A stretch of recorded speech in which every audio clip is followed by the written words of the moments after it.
Ассаламу алейкум рахматуллахи баракатуху. Ардақты мұсылман қауымы, Аллах субхана тағала істеп жатқан істеріңізге береке берсін.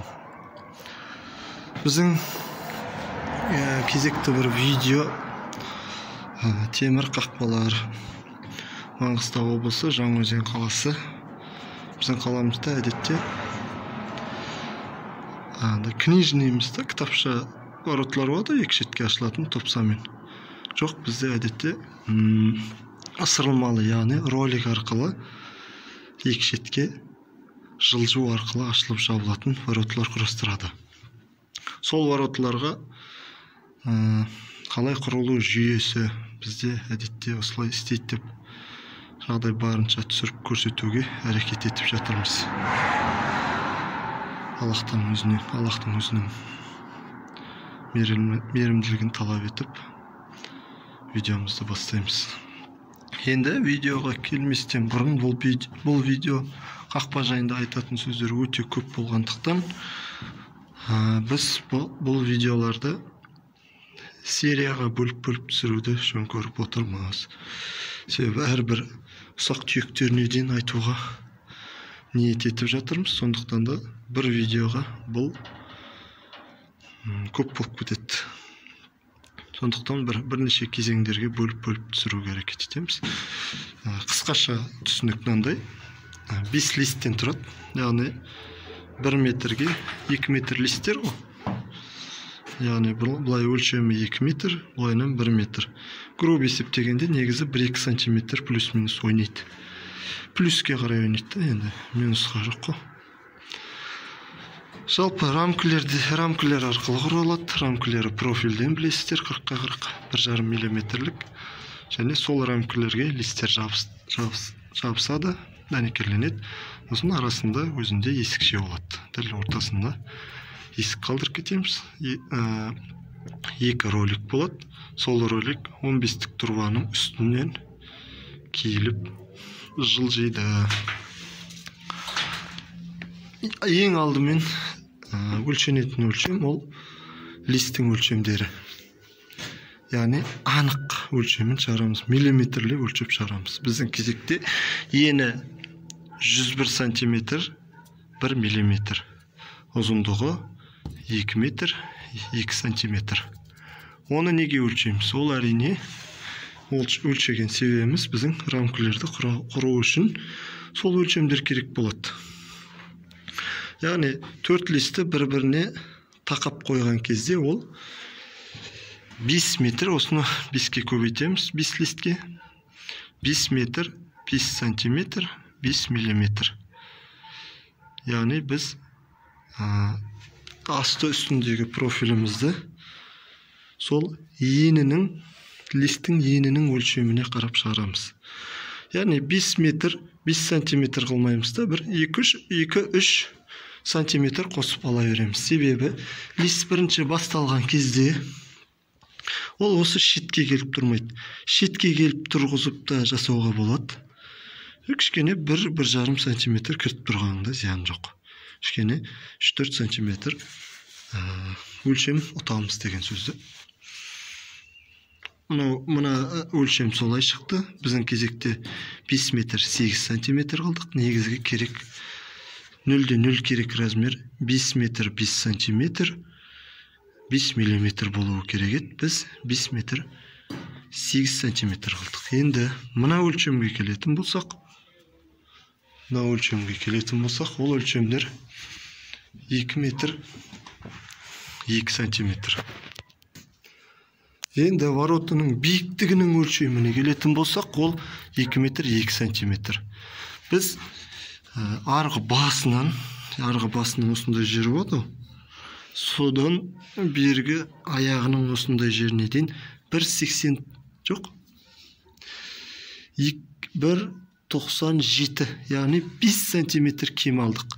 Себебі біздің лист өстіп, енді 1,97 анау 2-2 ғой лист. 5 сантиметр артық болып тұр. Не үшін?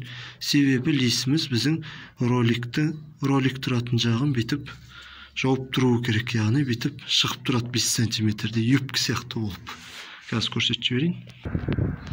Міне байқап отырсаңыздар, осы жерде 5 сантиметр төменге қарай шығып тұр. Яғни ролик үстіп көтеріліп тұрған жағдайда келіп кеткен адамдар для удобства сөйтіп жауып кеткен жақсы болады. Себебі мына жақтан үңілген кезде или ворота биікте тұрған кезде, астына былай алыстан адам өткен кезде ар жақтар көрінбес үшін осындай үйіпке қалдырып кетеміз. Ол өлшемде түсінікті болды. Енді араларын нешеден кесеміз деген сөз шығады. Мына аралары 1,89-дан кесіледі. Себебі 1,89-ға 4, 8-ді қосамыз. Мына жақта 4 сантиметр, ана жақта да 4 сантиметр. Сонымен ол 1,97 болады. Лист 5 сант шығады, сонымен есеп болады. 2-де 2 сөйтіп шықты. 1-де 1 ені түсінікті, ол мына ұзындықты шығару үшін өлшедік енін. Енді араларындағы 1,89-дарды кесіп дайындап қойдық. Бізге керек болады 1, 2, 3, 4, 5, 6. Неге 6? Мына жерде есіктің рамкасын санамай кеттік. Есіктің рамкасы 40-қа 20 мм профильді трубадан жасалады. 40-қа 20 профильді трубадан жасалады. Енді Аллах нәсіп етсе, осы рамкасын диагональдаймыз да, арасында перегородкілерді қосып приходқа ұстатып, келесі бөлімін түсіреміз.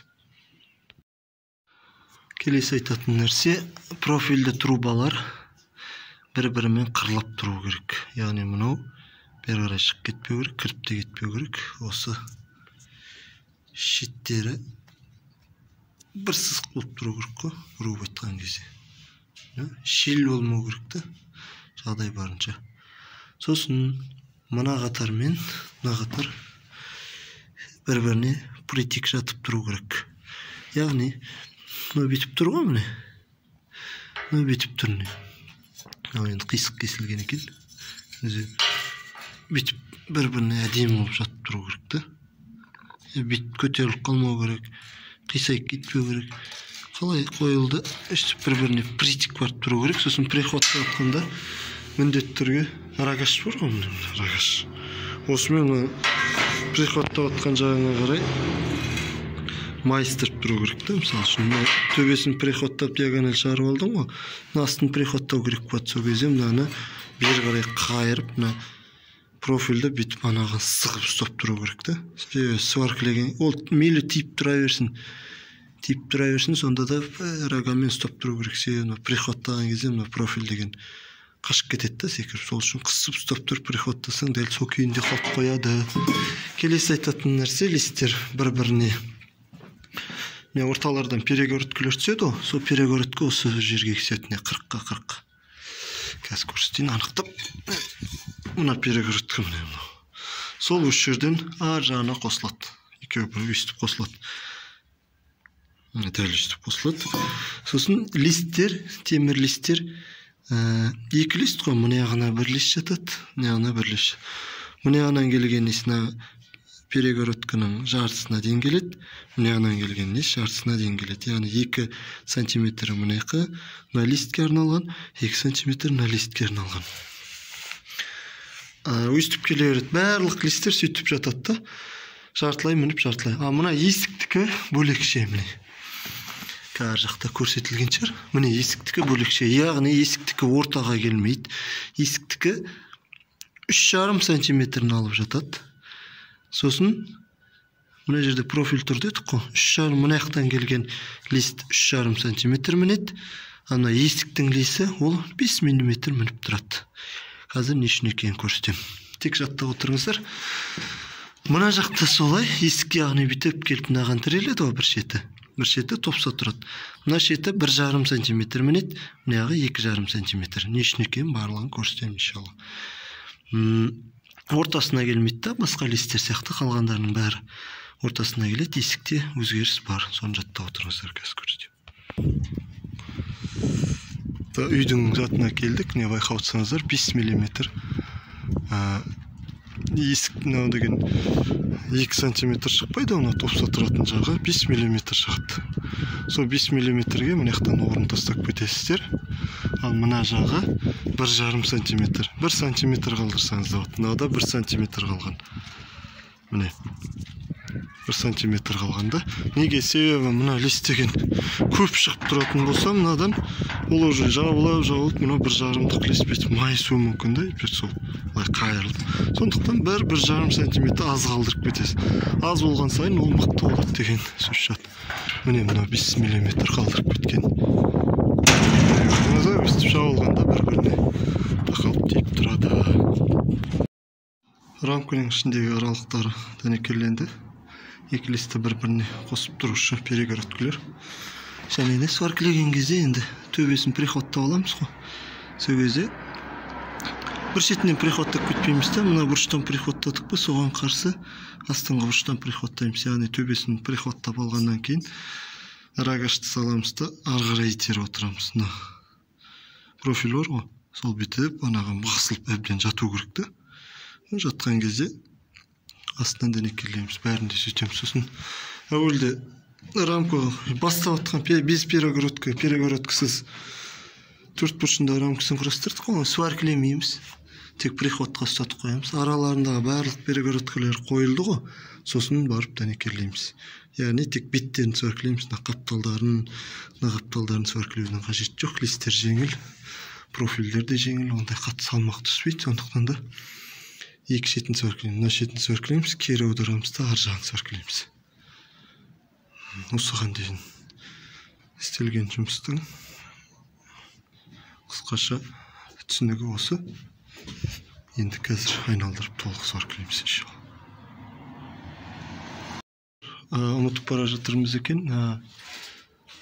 Түгел перегородкілер приходқа ұстатқаннан кейін біз араларына 20-20 миллиметр тұрбадан осындай тағы да листің әдемі болып жатуы үшін осындай 20-20, яғни міне мұндай профильдер болды.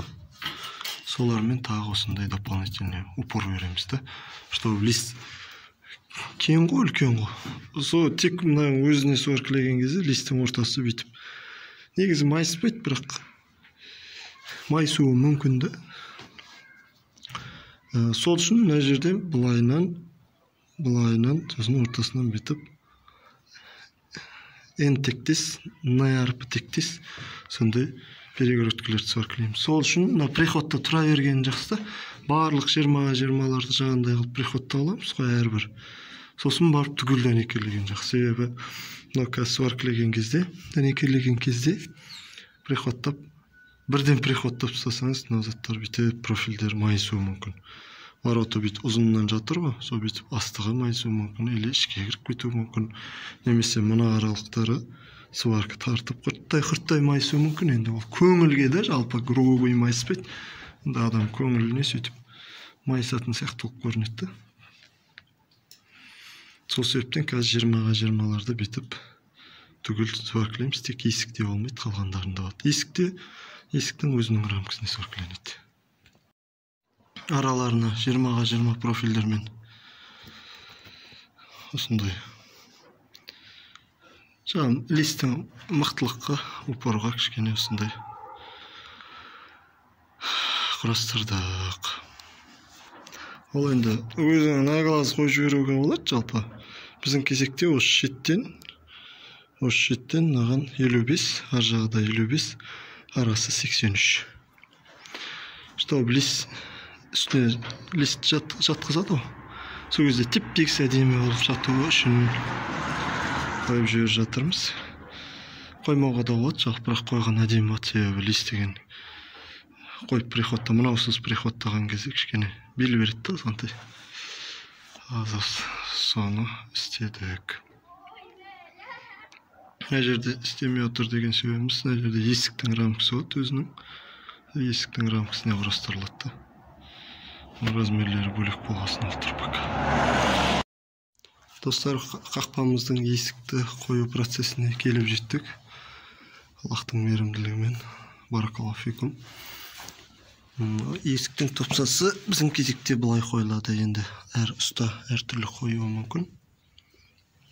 Біз осындай жүйемен қоямыз. Яғни мынау қақпаның рамкасы, мынау есіктің өзінде болатын рамка. Яғни есіктің лисін осыған дәнекерленеді. Қақпаның рамкасы деп 1,89 қылып алатын болсақ, бұны 1,88-де 3 сондай бір 5-6-7 мм кем аламыз. Яғни мына араларына зазор тастауымыз керек. Осы зазор еске алынғанда бір аталы айтып кетейін. Зазор үстіңгі зазор, яғни мына қақпаның үстіңгі жағы болатын болса, биік нүктесі болатын болса, оған зазорды 2-3 мм қалдырамыз. Мына астыңғы бөлігі болатын болса, оған 5 мм-дей 4-5 мм-дей қалдырамыз. Яғни есік дәнекерленгеннен кейін ол лист салмақпен азғантай ойнауы мүмкін 1-2 мм.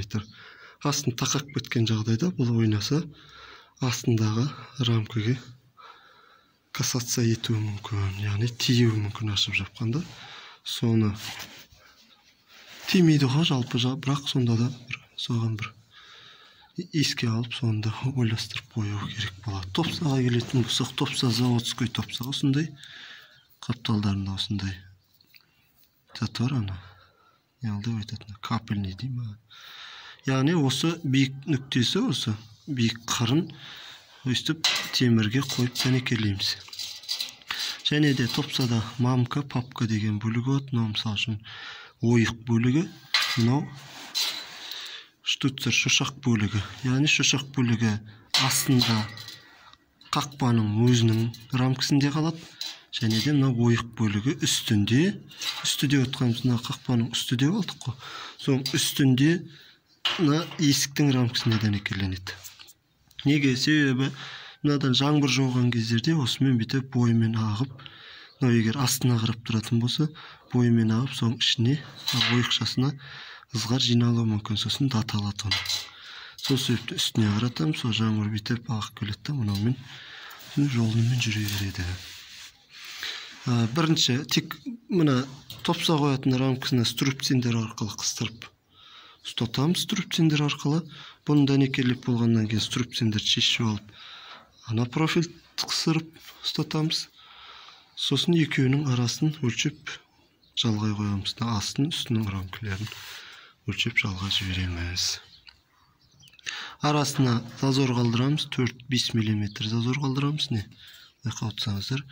Ал арғы жағына кішкене 4-5-тен бере керек. Мысалы үшін 7-6-7-8 мм. Себебі ол жаққа алқа қойылады. Бүйтіп алқа қойылғасын, уже алқада шурупталады бәрі де. Есіктің рамкасына тимеу керек. Мына жерлерден шурупталады ғой. Шурупталғасын ашып жапқанда маған тимеу керек. Сондықтан ана ар жағымен салыстырғанда кішкене кеңдеу қылып қалдырып кетеміз. Сосын дәнекерлеген кезде, достар, дәнекерлеген кезде жіңішке келіп сызып бір құйған жақсы болады. Есік жеңіл, алхамдулилля. Ондай салмақ жоқ, сондықтан да қайта-қайта үстіне құя берудің қажет жоқ. Бір бастадық па, тоқтамай сызып, әдемі қылып бір құямыз. Жіңішке қылып. Себебі мынау темір жұқа, бұны көп қыздырмаған жақсы болады. Қайта-қайта құйып, мұны қыздырсақ, бұл темір өзінің құрамында мықтылығын кетіреді. Сосын келесте әлсіреп сынуына себеп болады. Болды, есіктің рамкасын құрастырамыз, сосын ішіндегі осындай өзінің рамкасына перегородкаларын сваркілейміз, иншаллах. Баракаллаху фикум. Достар, топса қоюда тағы бір білетін жер. Өстіп тексеріп көретін бөлік профиль ғой. Мына шеті олай тиіп тұру керек. Және де мына топсада дәл сөйтіп профильге тиіп тұру керек. Кейбіреулер өстіп тексеріп жатады, жалпы сосын топсаны сваркілемес бұрын ішін солидорлап майлау керек.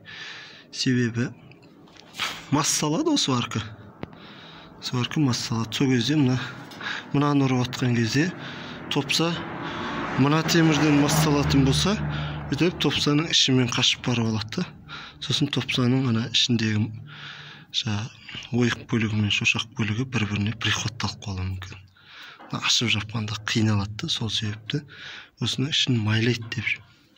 жатат. Содан топса койгондо видеоларды карайсың, солар майлаган жакшы болот деп айтат. Биз майлайбыз. Мына майланган жок, мына ичине өзү майланып келген экен. Так, тагы үстүнө бүтүп коюп көрүп жатат. Үстүнө койгондо да топса темирге бүтүп бир шет тиймей турмоо керек да, бүтүп плотно бири-бирине жатып туруу керек болот. Сосын топсада кырттай зазор болот. Топса бүтүп койгондо заводской топсада зазор көп болот экен. Колдон истелгенде зазор да болмойт. Басы бүтүп ойнойт да. Бүтүп ойнойт да. Сол ойнайтын болотун болсо, эгер топсаны бүтүп ойнайтын жагына карай кайрып койгон жакшы. Мына гана эмес да. Сен эсик көтөрүлгөн кезде ол булай кулайт. Булай жаткызып койсоңуз, эсик көтөргөн кезде булай куласа, ошо өлчөм өсүп кетет деген сөз. Сону кыймылдайтын болсо, булай кыйгаштап шамал сөйттөн экелеп тастаган жакшы. Сосын да мына профилине бүтүп каптагандан карайсыз. Каптагандан караган кезде миллиметр сәл бийик болуп турган жакшы болот. Мынанын миллиметр бийик болуп тур. Эртең лист сваркилеген кезде лист осы профилдин бетине барып жатат да, эми болуп. Сондай жагдай. Приходтап аламыз. Кей жагдайларда биз бүтөмүз заводской топсага эndi буда зазор көп болгондуктан айналдырып сваркилеп тастай беребиз, сүрүп турган күйүндө да.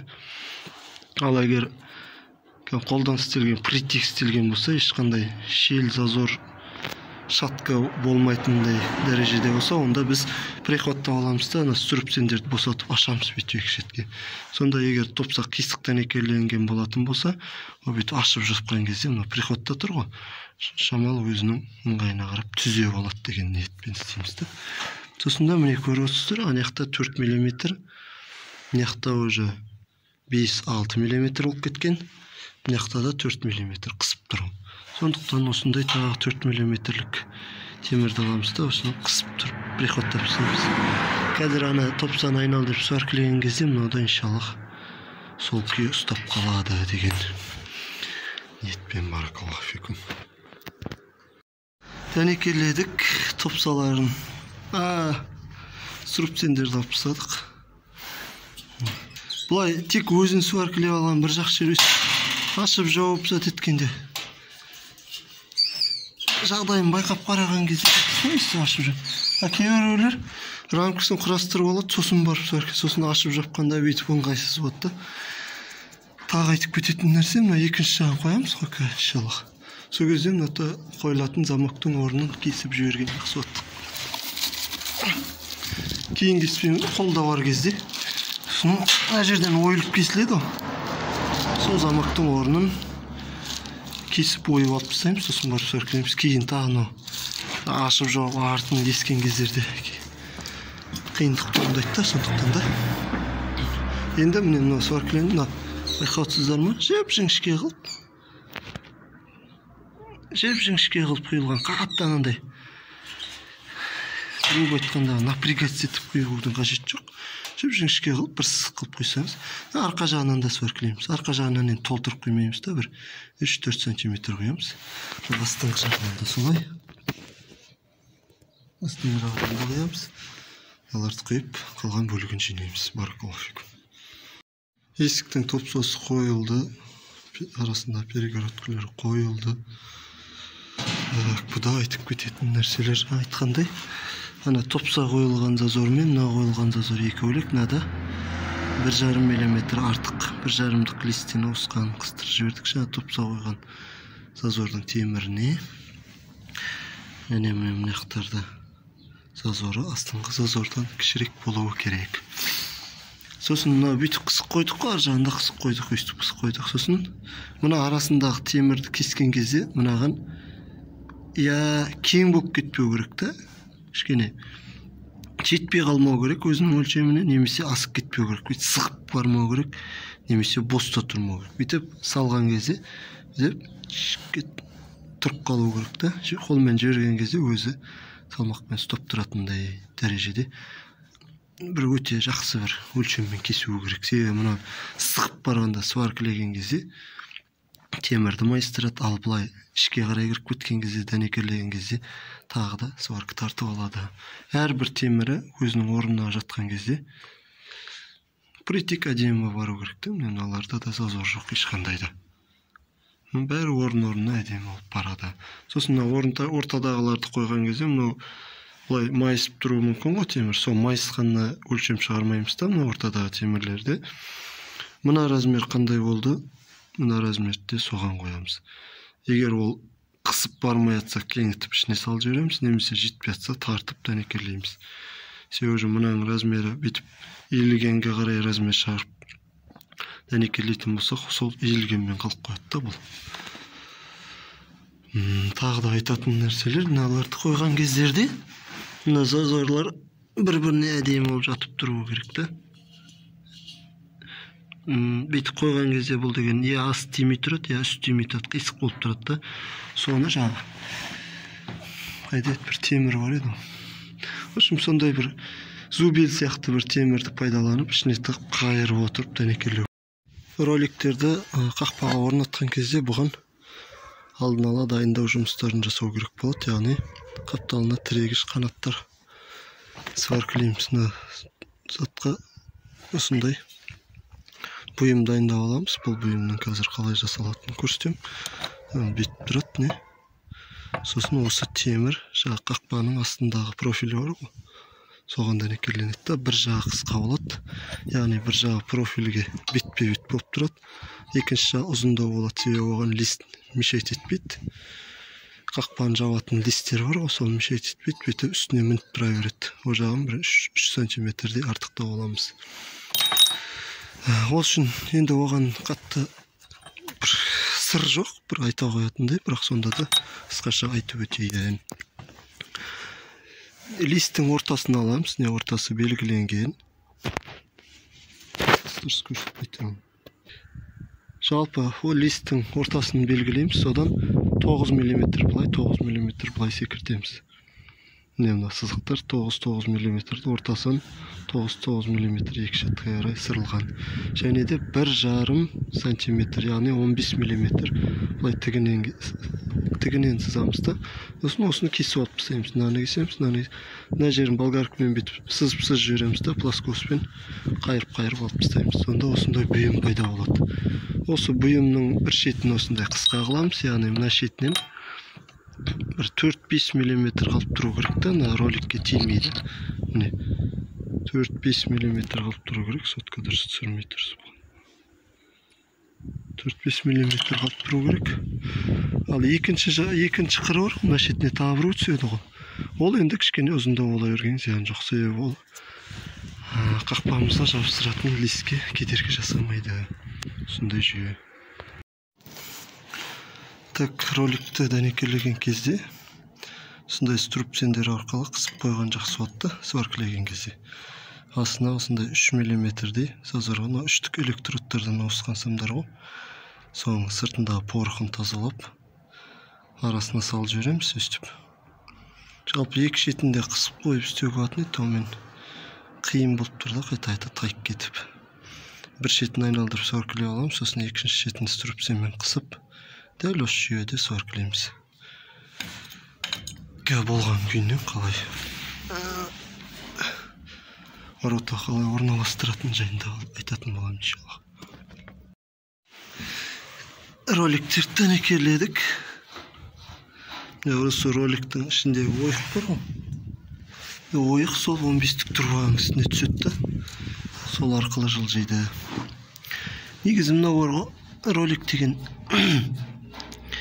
кішкене әдеттегі роликтен сәл ені бар, мынандай ені сәл жіңішке жонылған сияқты көріп тұрмын да, себебі мынау бетпе-бет болып тұру керек еді. Мынаумен бетпе-бет болып тұру керек еді. Астындағысы бүйтіп мініп тұрады үстіне. 2-2,5-3 сантиметрдей мініп тұрады. Айналдырып құю үшін сөйтіп мінгіз жібереміз. Себебі о жаққа лист дәнекерленбегесін, о жақ мінгіз жібере берген зиян жоқ мықтылыққа. Мына жаққа уже мініп тұратын болса, лист келіп жатқанда кедергі жасайды да, сондықтан бетпе-бет болып тұрады. Мынау бір 5-6 мм аз жонылғанда, әдетте дәл өстіп 3 мм зазор салып дәнекерлегенде әдемі болып бет болып тұратын еді. Ода енді кеткен кемшілік жоқ. Сонда да енді жағдай барынша осымен бет қылып жіберіңіздер, есеппен шығарып. Жақындап көрсетейін қазір.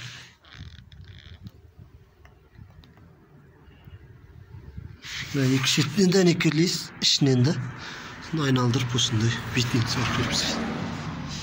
Неғыда сол. Болды достар, енді осы жерден видеомызды тоқтатамыз. Келесі лист қою, замоктарын істеу, ілгіштерін келесі иншаллах сериясында түсіретін боламын. Осынша вороталарды өздеріңіздің қолыңызбен құрастырсаңыздар болады. Аллах субхана тағала тек мұсылман қауымын берекелі етіп, жақсылықта жалғасты бола беруін насіп етсін. Амин. Баракаллаху фикум.